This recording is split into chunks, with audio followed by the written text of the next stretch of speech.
खबर जम्मू कश्मीर से जुड़ी। जम्मू कश्मीर के अनंतनाग के कोकरनाग में आतंकियों को ढेर करने के बाद अब सुरक्षा बलों ने राजौरी के कालाकोट में भी आतंकियों के खिलाफ सर्च ऑपरेशन शुरू कर दिया है।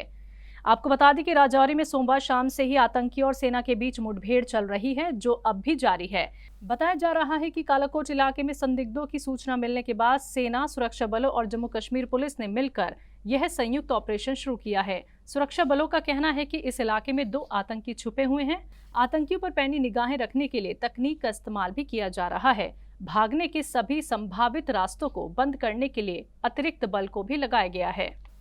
तो जम्मू कश्मीर में नगर परिषद बड़गाम के सहयोग से सामाजिक वानिकी बड़गाम ने सार्वजनिक पार्क हरेक मुल्ला में वृक्षारोपण मुहिम चलाई। तो लोगों ने एकजुट होकर पर्यावरण को स्वच्छ बनाए रखने के लिए वृक्ष लगाए। इस मुहिम में सभी कर्मचारियों और विभिन्न स्टॉक धारकों ने बढ़ चढ़कर हिस्सा लिया।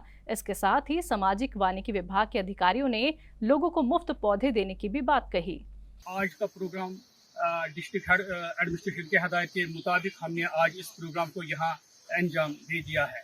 तो अगर आप महकमे सोशल फॉरेस्ट्री की बात करें तो महकमे सोशल फॉरेस्ट्री को शजरकारी करने का ही मैंडेट है। तो इसी सिलसिले में आज भी हमने इस बस्ती जिले बड़गाम में हमने आज मुख्तलिफ जमरों को पेड़ पौधों को हमने आज यहाँ शजरकारी का इनेकाद किया है।